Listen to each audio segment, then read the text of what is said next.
नमस्कार।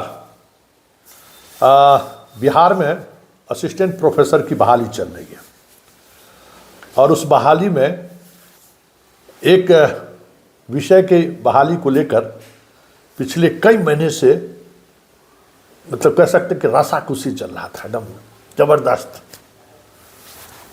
हम बात पॉलिटिकल साइंस की कर रहे हैं। पॉलिटिकल साइंस में 279 लोगों की नियुक्ति हुई है बिहार के विभिन्न विश्वविद्यालय में। नियुक्ति के प्रक्रिया के दौरान सरकार ने ठीक चुनाव से पहले जून में ही रिजल्ट निकला, जुलाई में विश्वविद्यालय आवंटित कर दिया गया और उसके बाद राज्य सरकार के शिक्षा विभाग ने उस नियुक्ति पर विमर्श करके रोक लगा दिया और उसके बाद शुरू हुआ कसमकस रस्साकसी। उस नियुक्ति में एक बिहार सरकार के मंत्री अशोक चौधरी जी भी थे, जिनके नाम को लेकर विवाद हुआ, उनके इंटरव्यू के प्रोसेस को लेकर विवाद हुआ, कई तरह की चर्चाएं हुई, उनके पीएचडी को लेकर कब बड़ी बड़ी चर्चाएं हुई, डीएलएड की डिग्री को लेकर कि भाई क्या बात है, मेहरबान है सब लोग के सब चर्चा चल रही थी। उस पर कहा जा रहा है कि रोक लगा दी गई। चुनाव की घोषणा हो गई तो फिर कह दिया गया कि भाई अब चुनाव की घोषणा के बाद हम लोग करेंगे। परिणाम भी आ गया, सरकार भी बन गई, पॉलिटिकल साइंस से जुड़े हुए चयनित असिस्टेंट प्रोफेसर लोग भागदौड़ भी शुरू कर दिए, सब जगह आना जाना भी शुरू कर दिए। विजेंद्र यादव से लेके शिक्षा मंत्री से लेके बी राजेंद्र जी के यहाँ से लेके अशोक चौधरी के यहाँ भी लोग पहुँच गया कि भाई अब तो बहाल करा दीजिए। लेकिन फाइल खिसकने का नाम ही नहीं ले रहा था। लग रहा था जैसे फाइल पर इतना बड़ा वजन डाल दिया गया है जो उस वजन को न विजेंद्र यादव के फ़ोन से घसक पा रहा था, न सुनील कुमार शिक्षा मंत्री के आश्वासन के बाद खिसक पा रहा था, न बी राजेंद्र जी के आश्वासन के बाद हो रहा था। आखिर उस फाइल पर बैठा कौन था, ये हमारे लिए भी रहस्य का विषय था कि आखिर कौन है बैठा हुआ। तो बस उसके बाद हम लोग भी अपना नेटवर्क फैलाना शुरू किए कि भाई आखिर हो क्या रहा है, पॉलिटिकल साइंस के बहाली में इस तरीके का अरंगा क्यों है भाई। तो फिर लगा कि अशोक चौधरी कहाँ तक दबाव बना सकते हैं। अब तो मंत्री हो ही गए, सोचे थे कि भाई अगला चुनाव में जीतेंगे कि नहीं जीतेगा एनडीए, जदयू जीतेगा कि नहीं जीतेगा, चले कम से कम प्रोफेसर बन जाएंगे तो जाकर ज्वाइन कर लेंगे, 5-6 बरस नौकरी उसमें दिन कट जाएगा ना। उनको पता था कि इस तरीके से जनता जनमत दे देगी, जनमतें नहीं दिया, विशाल जनमत दे दिया। फिर लग रहा था कि मंत्री बनेंगे कि नहीं बनेंगे, इसको लेकर भी संशय था, क्योंकि जिस तरीके से विधायकों को गाली गलौज सुनना पड़ा कंस्टिट्यूंसी में, जिस तरीके से विधायकों को अपमानित होना पड़ा था, लग तो रहा था कि जनाब मंत्री भी नहीं बनेंगे। गुस्सा मुख्यमंत्री आवास से लेके सभी जगह थे। उस गुस्से का इजहार भी दिख गया।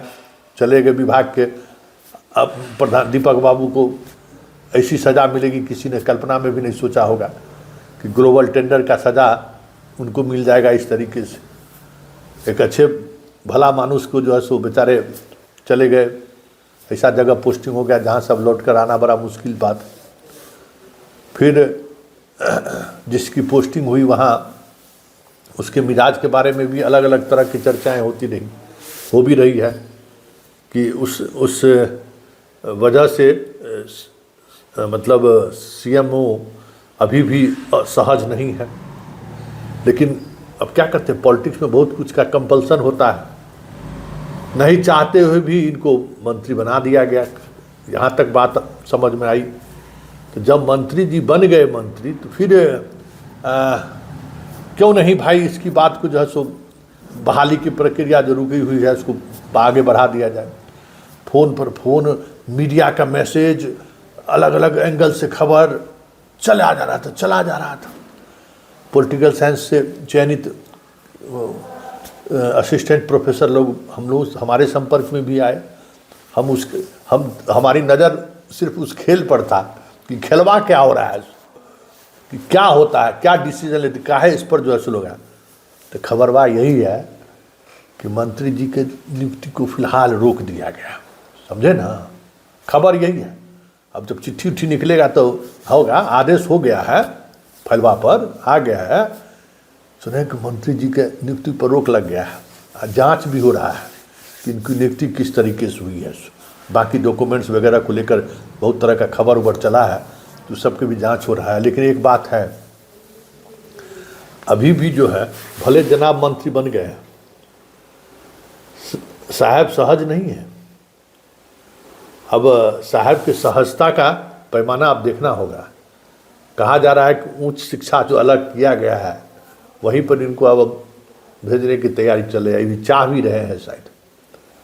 लेकिन इनके चाहने नहीं चाहने की तो बात बाद में, अगर मंत्री रह गए तो अपना कोशिश, हमको लगता है कि सरकार कुछ दिमाग लगा रही, जो 3 विभाग बना है ना, 3 विभाग में कुछ विभाग में दिमाग लगा रहे हैं कि भाई